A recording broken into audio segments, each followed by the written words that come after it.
पानी फिर जा ना रो।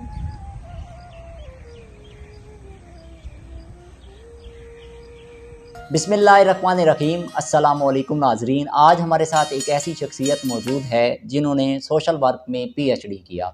उसके बाद ना सिर्फ उसके बाद बल्कि उससे पहले तकरीबन उनको 30 से 32-35 साल हो गए हैं सोशल वर्क करते हुए। और वो सोशल वर्क नहीं जो हम प्रोफेशनल वे पे टर्म्स यूज़ करते हैं या बात कर लेते हैं, बल्कि प्रैक्टिकली अपनी ज़ात से स्टार्ट किया और अपनी ज़ात में ही ऐसी शख्सियत बनी कि उनकी पहचान ही, उनकी ज़ात ही सोशल वर्क के नाम से एक पहचान है। मेरी मुराद डॉक्टर शाहिदा नुमानी जो प्रेसिडेंट हैं शऊर वेलफेयर फाउंडेशन की। और इस वक्त जब ये सैलाब की सिचुएशन बनी, जब ये आफत आई पाकिस्तान में, तो बजाय कि वो अपने घर में आरामदेह वहाँ ज़िंदगी गुजार रहे, अपने घर में रहते, एक एक क्या चीज़ थी, मैं डॉक्टर साहिबा की तरफ मूव करना चाहूँ बग़ैर किसी बात को डिटेल में ले जाने के कि क्या ऐसी चीज़ थी डॉक्टर साहिबा। एक तो आपका बहुत शुक्रिया, आपने वक्त दिया और आपने हमें टाइम दिया। मैं पूछना चाहूँगा कि क्या ऐसी चीज़ थी जो आपको वहाँ बैठे हुए घर से यहाँ तोसा में लेके आई, बजाय कि आप वॉलंटियर्स भेज देते, अपनी टीम भेज देती। मुझे पता है आपके इतने वसाइल नहीं हैं और सारी चीज़ें होने के बावजूद कैसी क्या ऐसी वजह थी इतनी और साथ इतनी ज़्यादा बीमार होने के बावजूद, मसाइल मुख्तलिफ तरह की सिचुएशंस होने के बावजूद आप ख़ुद यहाँ पे आए और लोगों की प्रैक्टिकली जाके हेल्प की, मदद की। पहली तो ये वजह बताएं। बहुत शुक्रिया आपका कि आपने मुझे अपने ख्यालात के इज़हार का मौका दिया। उसमें सबसे पहली बात तो ये है कि आप कह रहे हैं कि मैं खुद क्यों यहाँ आई, तो मैं ये समझती हूँ कि ये हमारी पूरी कौम हमारी फैमिली है। यानी हम ये तकरीरों में और अपनी तहरीर में तो ये बात करते हैं, लेकिन मैंने इसको हमेशा ऐसे ही इस दर्द को महसूस किया कि अगर गली में कोई बच्चा जो है वो गुब्बारे बेच रहा है तो मेरे लिए, या वो कस्मा कुर्सी का शिकार है, तो मुझे ऐसे ही लगता है जैसे वो मेरा अपना बच्चा किसी तकलीफ में है। माशाअल्लाह। तो ये नहीं कहने की बात नहीं है, मैं अल्लाह ताला की अता है, दर्द दिल जो है वो अल्लाह की ही अता है, हमारा इसमें अपना कोई कमाल नहीं। तो एक दर्दमंद दिल अल्लाह ने दिया। मैं बचपन से इन चीज़ों को बहुत महसूस करती थी। और ये डॉक्टर साहब कोई ख़ास नेमत होती है, इसको क्या आप कहेंगे? नेमत है, बिल्कुल नेमत है और अल्लाह की अता है। मैं ये समझती हूँ कि जहाँ चारों तरफ जो है ना, ये सारी कायनात में अल्लाह की रहमत बिखरी है। और ये भी अल्लाह की रहमत है कि उसने अपनी रहमत की तकसीम के लिए हमें मुंतखब किया। हमारा इसमें कोई कमाल नहीं है, मैं कुछ नहीं हूँ, लेकिन ये कि अल्लाह की रहमत है कि उसने अपनी रहमत की तकसीम के लिए हम जैसे नाअहल लोगों को मुंतखब किया। सही। और फिर दूसरा ये है इसका अगर आप टेक्निकली, ये तो एक रूहानी एस्पेक्ट के हवाले से मैंने आपसे बात की, तो उसमें जहन में ये होता है कि जब तक आप खुद नहीं जाते आपकी ऑब्जर्वेशन, और फिर ज़ाहिर मेरा सब्जेक्ट है तो राशन बांटना और लंगर खिलाना, ज़रा भी रिलीफ का काम है, पहले आप यही करेंगे, उसके बाद रिहेबिलिटेशन पे जाएंगे। लेकिन वो एक रैंडमली वो सारा काम कर लेना, और एक साइंटिफिक सोशल वर्कर जो करेगा, सोशल साइंटिस्ट जो करेगा, वो उसमें और तरीके से करेगा, उसमें और थोड़ा सा नज्म आ जाएगा, थोड़ा सा इज्जत नफ्स का ख्याल आ जाएगा, और बहुत सारी चीजें जो जैसे हम आप देख रहे हैं चारों तरफ, तो वो चीजें वो उसमें कवर हो जाती ठीक है। तो अभी हमें अपना रोल जरूर अदा करना सही है। अच्छा, मुझे ये बताइएगा, अभी आपने विजिट्स किए होंगे, किन किन एरियाज़ में विज़िट किए हैं, लोगों के हालात क्या हैं? यहाँ आपने अपनी प्रैक्टिकली आँखों से देखा, फ़ील किया, उनके साथ उठे बैठे बात की। मैं भी विज़िट्स करता रहा हूँ और इन्वॉल्व रहा हूँ सारी एक्टिविटीज़ में। मुझे ये बताइएगा कि लोगों को यहाँ पे एजुकेशन कोई नहीं है, बहुत ज़्यादा लाइल्मी है, लाशऊरी है, और इस तरह के मामलात यानी बेसिक जो ज़िंदगी की नीड्स या ज़िंदगी को गुजारने के लिए एक रास्ता या वे होता है, वो भी नहीं पता लोगों को। और बहुत ज़्यादा यहाँ बाउंड सिस्टम है। क्या वजह है कि लाहौर या मुल्तान आप ले लें, या करीब हमारे मुल्तान बनता है इस तोसा के, तो क्या वजह है कि यहाँ हुक्मरानों की रियासत की तवज्जो नहीं रही? अभी ऑर्गेनाइजेशंस आई हैं, उनकी ठीक है मदद कर रहे हैं, ये मैं ओवरऑल बात कर रहा हूँ। सैलाब तो एक आफत आई, इस सूरत में हम चाह रहे हैं कि इस इलाके की आवाज़ उठाई जाए, इस इलाके के लिए कोई कंट्रीब्यूशन दिया जाए, क्योंकि ये पाकिस्तान का हिस्सा है, ये हैं तो पाकिस्तान है, और पाकिस्तान है तो ये हैं। तो ये इन लोगों को आप क्या किरदार अदा कर रहे हैं सारे सैलाब की सूरत में? एक तो आपने विजिट्स बताने हैं, दूसरा सैलाब की सूरत में आप क्या किरदार अदा कर रहे हैं, और रियासत को क्या किरदार अदा करना चाहिए ख़ास तौर पे इन लोगों के लिए? अच्छा, एक बुनियादी तौर पे जो आपने कहा कि हमने यहाँ क्या देखा ना, तो बहुत पसमानदगी है, चाहे वो ज़हनी पसमानदगी कह लें आप, या गुर्बत कह लें, या तालीम और शऊर की कमी कह लें, तो ये बुनियादी चीज़ें जो यहाँ नहीं हैं। तो जहाँ तक मैं समझती हूँ कि अगर हमने इस सोसाइटी के लिए, इसकी डेवलपमेंट के लिए कुछ करना है, तो पहली बात ही यही है कि एक तो हम बात करते हैं ना कि किसी बड़ी तब्दीली की, किसी बड़े इनकलाब की, तो उससे पहले जो है ना निज़ाम की तब्दीली बहुत ज़रूरी है। और निज़ाम की तब्दीली से पहले, यानी निज़ाम अगर हम तब्दील भी करना चाहेंगे और अफराद की तैयारी नहीं होगी, तो वो निज़ाम का फिर वही हाल कर देंगे जैसा अब हो रहा है। उससे पहले है शऊर की बेदारी, इसीलिए हमने अपनी ऑर्गेनाइजेशन का नाम भी शऊर वेलफेयर फाउंडेशन बिल्कुल, रखा है। आपने तो समुंदर जो है ना वो समुंदर को कूजे के अंदर बंद जी। कर दी। ये नुक्ता असल जो नुक्ता है उसका बीमारी है वो बीमारी बता है, दी है। बीमारी। बिल्कुल ऐसे ही है, तो उसमें जो है ना, उसके लिए जो है ना, जैसे अब यहाँ पर भी आपने कहा हम क्या कर रहे हैं, तो यहाँ भी जैसे हम करते हैं, लंगर की तकसीम है, और उसके अलावा जो है राशन की तकसीम है, ये जो भी हम विजिट्स कर रहे हैं और जो भी उनकी खदमत कर रहे हैं, उसमें हम इस चीज़ का बहुत ज़्यादा ख्याल रखते हैं। जहाँ हमें थोड़ी सी गैदरिंग मिलती है, हम उनको अवेयर करते हैं, उनके साथ सेशन करते हैं। अब बाकायदा हम यहाँ पर रोजाना लंगर का एहतमाम करके उनको बिठा के इज्जत के साथ, और उसके साथ साथ हम उनके साथ रेगुलर सेशन करेंगे। एक तो हमें इंटरेक्शन का मौका मिलेगा, क्या बीमारियां हैं, क्या सोचते हैं, रोजगार जैसे यहाँ पर नहीं है, और जिस नौजवान से पूछो तालीम नहीं है, रोजगार नहीं। इवन यहाँ के बच्चों को हम देखते हैं कि उनको जो बेसिक हेल्थ हाइजीन है उसका भी नहीं पता होता, कपड़े नहीं है, जूते नहीं है, जूते रूटीन में भी उनको पहनने की आदत नहीं है, बीमारियां हैं। यानी कैंसर की इतनी, मुझे एक खातून मिली जिनको कैंसर था, लेकिन उनको ये इसका इदराक ही नहीं था कि कौन सी स्टेज में उनको कैंसर जा रहा है। इसका मतलब है आप ना सिर्फ तशखीस जो यहाँ मसले चल रहे हैं, मसाइल चल रहे हैं, उसको देख रहे हैं, बल्कि उसका इलाज रिहेबिलिटेशन के ज़रिए, शऊर के ज़रिए कर रहे हैं साथ साथ। अब इसी में अगली चीज़ ऐड कर दें कि रियासत क्या कर सकती है, और मुख्तलिफ और ऑर्गेनाइजेशन आ रही हैं, क्या वो लंगर बांटें, राशन बांटें और चले जाएं, बस यही हल है इसका? क्योंकि घर तो चले गए लोग, उनकी जानें भी चली गई, लेकिन इसके बाद जो उन्होंने अपनी ज़िंदगी में वापस आना है, जब लोग नहीं आएंगे उनके पास, अभी तो लोग आ रहे हैं, उनको दर्द बांट रहे हैं, उनसे दिलासे दे रहे हैं, लेकिन जब कोई नहीं होगा, कमरे में अकेले होंगे, वो दर्द अपना असल फील करेंगे, वो मनाजिर उनके सामने आएंगे, तो वो भी तो उस प्रोसेस से कैसे निकाला जाएगा? क्या किरदार है फलाही इदारों का, क्या किरदार है रियासत का? अच्छा, इसमें एक लम्हा जो है मैं ऐड करूंगी आपकी बात में, जिसपे मुझे बड़ा खौफ आ रहा है कि हम लोग बहुत ज्यादा मीडिया कॉन्शियस हैं। यानी कोई भी इशू है, उसको जब मीडिया हाईलाइट करता है तो वो सारी कॉम निकल पड़ती है। मोबिलाइजेशन है, क्योंकि हम सोशल मीडिया हो या टीवी चैनल हो, उनके थ्रू हमें ये चीजें पहुंचती हैं। तो यानी कॉम एक ट्रॉमा में गई और सब निकल खड़े। ये जज्बा है, इसमें जलजले में भी हमने काम किया, देखा कि उन लोगों ने अपने घर गाड़ियां तक भेज दी। वही वाली बात है कि लीडरशिप होगी तो वो सही लीडरशिप होगी तो वो इनको डायरेक्शन दे, बिल्कुल ऐसे ही।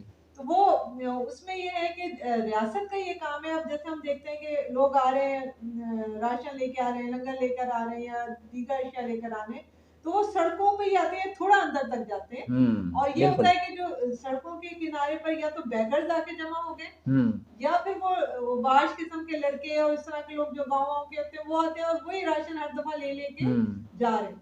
तो रियासती इदारों का ये काम है, क्योंकि उनके पास डेटा होता है हर इलाके में, तो रियासती इदारों का ये काम है कि वो एक डेस्क लगाएं जिससे वो गाइड करेंगे फलाने इलाके में क्या चीज की जरूरत है, कहाँ खैमों की जरूरत है, कहाँ जो है राशन की जरूरत है, कहाँ लंगर की जरूरत है, कहाँ किस चीज की जरूरत है, सही उसके मुताबिक वो लेकर चले।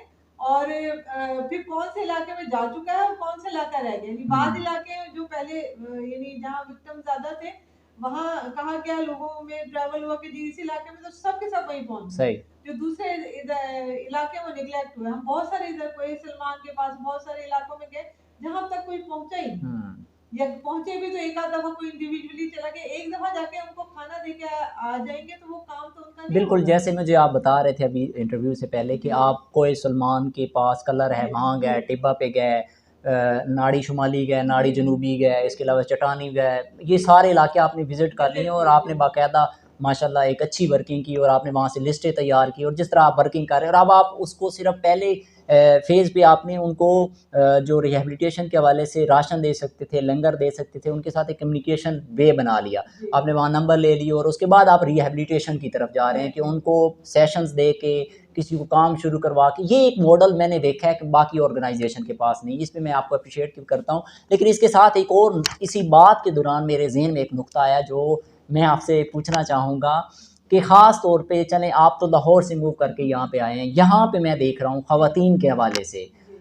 पर्दे के हवाले से एक बहुत ख्याल रखा जाता है, ठीक है एक हद तक, लेकिन एजुकेशन के फैक्टर में देखा है कि बच्चियों को पढ़ने नहीं दिया जाता। इस तरह की कई मसाइल हैं, वो यानी थोड़ा आप कह लें बाउंड हैं बाउंड कि एक तरह से, यानी ये खुल के जैसे ख़वातीन की जो एम्पावरमेंट होती है, वोमेन एम्पावरमेंट, उसके हवाले से मैं जब आपको देख रहा हूँ कि अगर आप इस इलाके में मूव कर रही हैं, तो इससे सिर्फ़ आपको देखने से उन ख़वातीन के अंदर एक मोटिवेशन जाती होगी कि ये खातून है, हमसे गुफ्तगू कर रही है, एक खातून है और हम सब खातून सुन रही हैं। उनमें से जब आप उनके साथ, यानी अगर कोई और बात करे, कोई टीवी पे सुन लें, कोई टॉक शॉक सुन लें, ठीक है, वो एक मोटिवेशन मिलती है, लेकिन जब आप प्रैक्टिकली निकल के उनके लिए एक रोल मॉडल बने हुए हैं, तो आप इस हवाले से बताएं कि ये एक आपका, मैं समझता हूँ, बहुत बड़ा कंट्रीब्यूशन है और इसमें आपकी फैमिली, सब कुछ, सब लोग शामिल होते हैं, उनका बैकअप पे आपका हाथ है। तो ये आप 4-5 दिन से आए हुए हैं, पीछे से फैमिली भी सपोर्ट कर रहे हैं, ख़ास तौर पे आपके खावन, आपकी पूरी फैमिली, तो उस हवाले से आप क्या कहेंगे? और ख़ास तौर पे इससे मैसेज जो जा रहा है ख़वातीन को, वो क्या देना चाहेंगे अच्छा आप? देखिए, हमारे पास ना दो इंतहाएं हैं।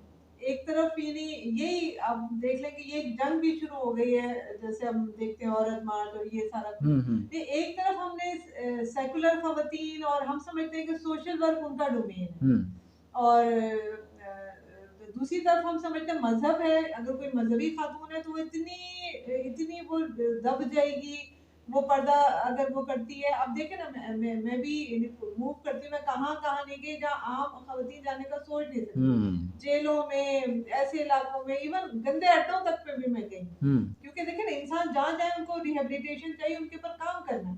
तो मेरी पर्दा करती हूँ, हिजाब करती हूँ, लेकिन वो कभी भी मेरे लिए रुकावट नहीं बना, ना मेरी तालीम में, ना मेरे सोशल वर्क में, ना उसने मेरे कॉन्फिडेंस को शेक किया। बल्कि यही होता है कि अच्छा, एक आम तासुर ये इन इलाकों में कि हमने अपनी बच्चियों को यूनिवर्सिटी कॉलेज भेजा तो क्या होगा कि वो खराब हो जाएंगे, वो आवारा हो जाएंगे। तो अक्सर ये होता है कि जब मैं इस तरह के इलाकों में मुख्तलिफ, ये तो एक नागहानी आफत है, हम रूटीन में भी जाते हैं, तो वो हम जाते हैं, अब जब उन लड़कों के साथ या उस इलाके के लोगों के साथ काम कर रहे होते हैं, तो कितने लोगों ने कहा कि आपको देखकर हमने इजाजत दी अपने बच्चों को, बच्चियों को पढ़ने की इजाजत दी, कि ये ऐसा नहीं है कि जो है ना तालीम से इंसान खराब हो जाता। तो इस तरह के भी रोल मॉडल होने चाहिए। हर इंसान का हक है कि वो जिस तरह रहना चाहे, जिस तरह पहनता उड़ता है, लेकिन हम जैसी खवातीन जब आती हैं तो वो खास तौर पे इस तरह के कल्चर के लोगों के लिए वो एक मोटिवेशन का बायस होती है। और ये बहुत ज्यादा मैंने एक्सपीरियंस भी किया। अब हमने जैसे देखा कि इस सैलाब ज़दगान के हवाले से बात हो रही, वो जो यहाँ का एक मखसूस पर्दा है, वो उसमें बेचारी वो खवातीन, क्योंकि वो घरों से निकलती भी नहीं है, वो सड़कों तक जाके राशन नहीं ले सकती, तो वो मैंने उनको रोते हुए देखा कि भाई हम नहीं जा सकते, हमें इजाजत नहीं है, हम बाहर निकलते नहीं है। तो ये मैं बल्कि ये भी कहना चाहती हूँ कि हम उनके घरों तक जाके राशन पहुंचाएं, कि वो ये हमारा जो असल है, हमारी गैरत है, हमारी खुदी है, हम उस खुदी को भी ना मारे इस राशन के चक्कर में कि एक थैले के लिए आप देखें सोशल मीडिया पर वायरल हुआ, 50-50 रुपए जो है MNA MPs दे रहे हैं, जो कि अरबों की करप्शन करके इस मुल्क को खा चुके हैं। तो ये हाल है, लेकिन कौम का शोर इसी वजह से तो वो बिल्ड नहीं होने देते कि वो नहीं है। तो हमने ना उनकी खुददारी माननी है, ना गैरत माननी असल चीज हमने मदद करनी है साइंटिफिक तरीके, ऐसे तरीके से कि हम उनके साथ शरीक है, उनको मोहताज नहीं बना देना, उनको बेगर्स नहीं बना देना। लेकिन हमारी प्रैक्टिस में ये चीज बहुत ज्यादा आ रही है। तो जितने भी हमारे वॉलेंटियर्स हैं, या जो अवाम है, या जो NGOs हैं, वो आ रही हैं, तो वो इस चीज को, ये देखिए एक ट्रेनिंग होती है, जो मैंने आपको कहा ना कि हम देना तो हमने वही रिलीफ का सामान है, लेकिन इस तरीके से देना। अब एक अन्वेष, एक बच्ची थी, वो नंगे पाँव थी, रो रही थी, अपनी ईंटें वो उठा के जो है ना अपने घर की जमा कर रही थी कि मैं बाबा को कहूंगी कि दोबारा घर बना ले। तो मैंने उसको बात की, मैंने उसको कहा, 4th क्लास में पढ़ती थी, मैंने कहा बेटा पढ़ो, अब पढ़ोगे तो यकीन करेंगे, वो अगली दफा, जब मैं दूसरी दफा वहां गई, तो वो अपनी तमाम तर वो बच्चियां जो मुख्तलिफ क्लासों में पढ़ रही थी, उनको जमा करके ले आई। और उसको कहा कि, उन्होंने कहा कि आप जो है ना, आप हमें हेल्प करें, हम पढ़ेंगे, हम अपने मसाइल को खुद में हैरान रहेंगे। माशाअल्लाह, और बहुत बड़ी अचीवमेंट है ये। जी, वो चप्पलें पहनकर, और उनकी मुस्कुराहट, यानी उनके आंसू नहीं थे उनकी आंखों में, मुझे देख के उनकी आंखों में जो चमक आ रही थी, तो वो उनको लग रहा था कि उनको उनके अंदर वो उम्मीद आ इट मीन्स कि जो आपकी बात जो आपने उनका कन्वे की, थोड़ी सी मोटिवेशन दी, लाशऊर में बैठी और फिर वो प्रैक्टिकली की। इसका मतलब यही चीज़ मैं आपसे पूछना चाहूँगा, यही चीज़ मैं पूछना चाहूँगा। बहुत सी ऑर्गेनाइजेशन, बहुत से मुखय्यर हजरात इस वक्त मूव कर रहे हैं इस इलाके में, और आए दिन मैं भी देख रहा हूँ, आप भी देख रहे हैं, राशन तकसीम हो रहा है, लोगों को मुख्तलिफ पैसे भी डोनेशन की सूरत में दिए जा रहे हैं, सब कुछ हो रहा है। दो चीज़ें नहीं हो रही, एक उनकी मकानात खुले आसमान के नीचे बैठे हुए हैं, कोई उनका टेंट भी बहुत कम है, ठीक है। बहुत से लोगों को मैंने देखा है खुले आसमान के नीचे बैठे हैं और ये बात कर रहे हैं कि सर्दियां आने वाली हैं और शिद्दत की सर्दी होती है यहाँ पे। तो एक तो उस तरफ कोई अभी तक किसी की जो ऐसी सूरत हाल नहीं बनी, ख़ास तौर पे इस एरिया में। दूसरी बात ये कि मैं भी यही समझता हूँ कि जो खाना देना है, राशन देना है, जितनी ऑर्गेनाइजेशंस आ रही हैं, जितने इदारे आ रहे हैं, जितने मुखय्यर अदालत, उनको चाहिए कि उसके साथ ही उनको अपनी ज़िंदगी में दोबारा वापस लाने के लिए कोई दिलासा, कोई मोटिवेशन, कोई सेशन, कोई इस तरह का करते रहें, ताकि इससे वो जो उनके अंदर एक रास्ता मिले, एक वे मिले, जहाँ से वो बिल्कुल अपने घर बार सब कुछ उनका लुट-पुट गया, सब कुछ बह गया। अब उनको वापस लाने के लिए आपकी ऑर्गेनाइजेशन क्या किरदार अदा करिए प्रैक्टिकली, जो आपने अभी तक किया है और उसके बाद जो अभी करने जा रहे हैं वो बताना है आपने। और दूसरा, इसी पहलू को मद्देनज़र रखते, क्योंकि आपका शऊर, नाम ही शऊर है आपकी ऑर्गेनाइजेशन का, और आप इसी पे फोकस करते हैं। अब दूसरी ऑर्गेनाइजेशन जो हैं, जिनको नहीं पता, जिन्होंने विजिट नहीं किया, आपका एक पूरा वीक हो गया यहाँ पे, आपका प्रैक्टिस हो गया, आपने प्रैक्टिकल चीज़ें देखी, उनको क्या कहेंगे, ऑर्गेनाइजेशन को क्या मैसेज देंगे, और ख़ास तौर पे इस एरिया की सरकारी मशीनरी, इदारे, मुख्तलिफ डिपार्टमेंट्स, उनको क्या आप मैसेज देंगे? ये तीनों चीज़ें पॉइंट आउट। अच्छा, जो इदारे हैं उनका काम तो रहनुमाई करना है, यानी जो मदद है आ रही है उसको ऑर्गेनाइज करना, उसको इस हवाले से कहीं देखा नहीं गया, कहीं नहीं देखा गया, बल्कि जो मालूमात आई भी तो वो भी शायद उनसे ज्यादा हमें मालूम। बिल्कुल ऐसे ही है। अच्छा, और दूसरी बात ये है कि ये जो बुनियादी फलसफा आप बात कर रहे हैं ना, तो हम सोशल वर्क को कहते हैं, social work is a problem solving process. एक प्रोसेस है जो आपके मसले को हल करने के लिए हम उसको प्रोसेस में डाल देते हैं। मदद देना सोशल वर्क नहीं है, खैरात देना सोशल वर्क नहीं है। अच्छा, हम ये कहते हैं कि मदद करने के बजाय अगले बंदे को, ये जो आपका जो विक्टिम है या जिसके साथ हमने भलाई करनी है, फलाह करनी है, उसको इस काबिल कर दिया जाए कि वो अपनी मदद आप करे, वो अपनी फलाह आप करे, वो इस काबिल हो जाए। हमारा काम क्या है कि उसको इस काबिल कर देना कि वो अपनी मदद कर सके, अपनी फलाह कर सके और अपनी जिंदगी में बेहतरी ला सके।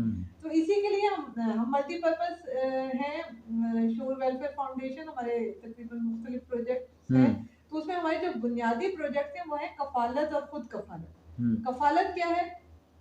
कफालत है कि जो यतीम, बेवा, माजूर, बुजुर्ग जो खुद काम करने के काबिल नहीं है, कोई बीमारी है या वो खवातीन है, कोई यतीम बच्चे हैं, तो उनकी हम कफालत करते हैं। उनकी 3 तरह से हम कफालत करते हैं। उनको हम राशन सपोर्ट या मंथली कफालत, जिसमें उनका किराया और दीगर चीज़ें होती हैं।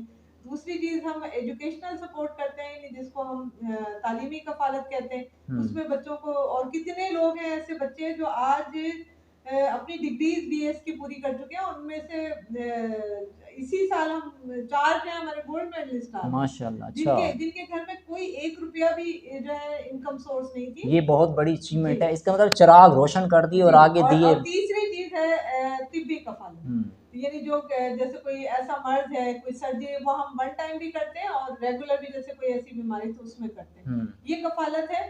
और एजुकेशन, जैसे आपने कहा, बिल्कुल ठीक कहा कि सबसे अच्छी सपोर्ट वो है कि हम उसको तालीम याफ्ता कर दें, कि वो चंद साल की हमारी सपोर्ट से फिर वो खुद अपने पैर पे खड़ा हो जाता है, उसका शोर बिल्ड हो जाता है, और वो फिर हमारे वॉलंटियर्स बन जाते हैं। अक्सर ऐसे बच्चे हैं कि वो, जब उन्होंने ये देखा कि हमारी जिंदगी में कहाँ, यानी ऐसे बच्चे थे जो मैथ्स फीस ना होने की वजह से दरवाजों पे रो रहे थे, आज वो डिग्री लेके जाते हैं तो उनकी आंखों में आंसू होते हैं कि हम देखें आज हम कहीं खड़े हो गए। इसका मतलब ऐसा है कि आप सिर्फ खैर बांट नहीं रहे, बल्कि खैर के पौधे लगा रहे हैं और कल को वो दरख्त बन रहे हैं और फिर दूसरों के लिए साहिबान बन रहे हैं। कोशिश है। और दूसरी चीज है खुद कफालत, कि जो बंदा, जो फर्द जो है वो यानी सेहतमंद है और इतना है कि वो कुछ कर सकता है, लेकिन उसको एक तो ट्रेनिंग नहीं है और वसाइल नहीं है और तरीकेकार नहीं पता, तो उसको हम खुद कफालत पे डालते हैं, यानी जिसको आप कह लें स्मॉल बिजनेस, यानी हम 25 से 30 हज़ार में इवन मैंने तो 5-5 हज़ार में लोगों को काम शुरू करवा के दिया और वो रोज का 1000 रुपए भी कमाने लग गए ना। अच्छा। तो खवातीन को स्पेशली, जैसे बर्तन हर घर में मौजूद होते हैं, ये सबसे यानी हमने हमारी प्रैक्टिस में ये ज्यादा रहा है। जैसे रेडी वगैरह तो मर्दों को लगा देते हैं,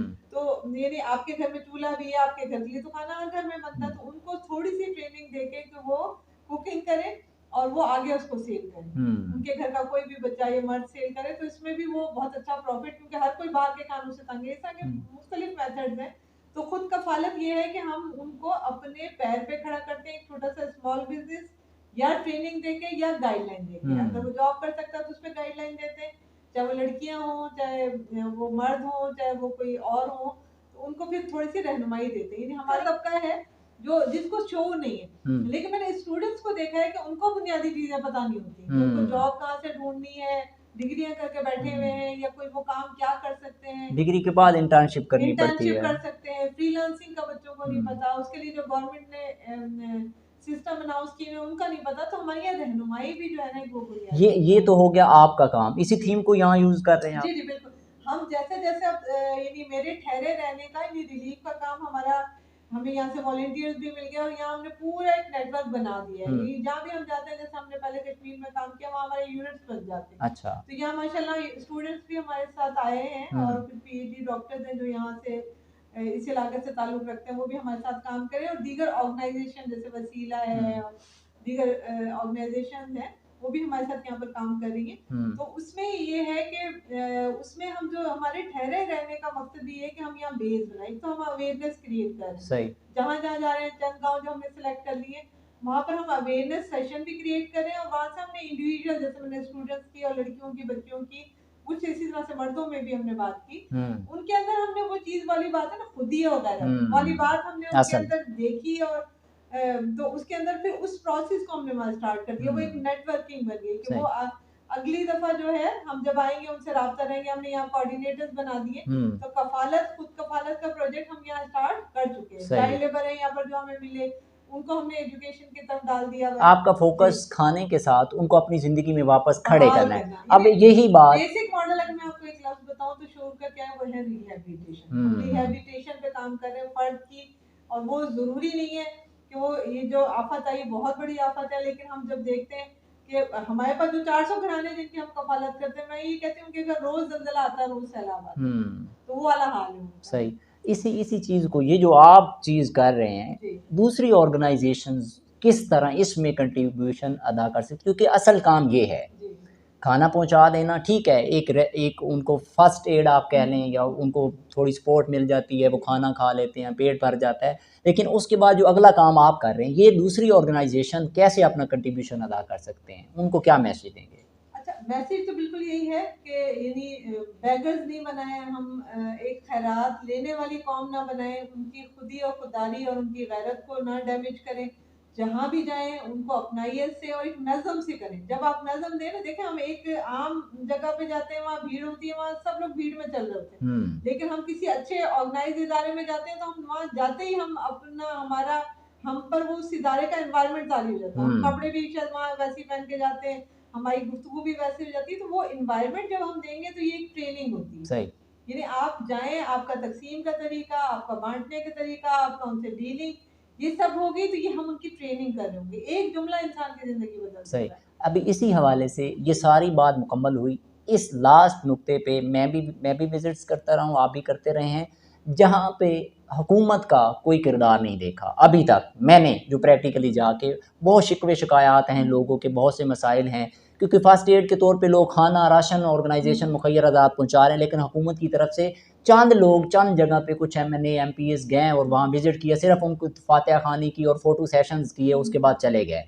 अब मुझे ये बताएं कि इसमें रियासत को क्या किरदार अदा करना चाहिए। ख़ास तौर पे पंजाब में PTI की हुकूमत है, और मुझे बताया गया कई एरियाज़ में ऐसा है कि 4-4, 5-5 कई साल बाद खान साहब को वोट दिया उन्होंने। मैंने लोगों से क्यों रिव्यूज़ लिए हैं, तो उन्होंने कहा हमने किसी MNA MPA को वोट नहीं दिया, हमने इमरान खान को वोट दिया। इसका असर इमरान खान की शख्सियत पे क्या पड़ेगा, जब उनको इस मुश्किल वक्त में कोई साथ नहीं खड़ा हो रहा। और अभी तक कोई ऐसा प्रोसेस नहीं हुआ जो हमारे नॉलेज में है, हम प्रैक्टिकली जहाँ तक गए हैं, लोगों से रिव्यूज़ नहीं है। तो आप इस पे क्या कहेंगे कि क्या रियासत को यहाँ पे अपना क्या किरदार अदा करना चाहिए? एक सजेशन ज़्यादा सियासी बात मैं करना भी नहीं चाह रही, क्योंकि हम नॉन पॉलिटिकली और उस तरह से किसी ना मसलक को रिप्रेजेंट करते हैं, ना किसी सियासी जमात को करते हैं, चाहे कोई भी जमात हो, चाहे पीटीआई हो, चाहे नून लीग हो, चाहे पीपल्स पार्टी हो।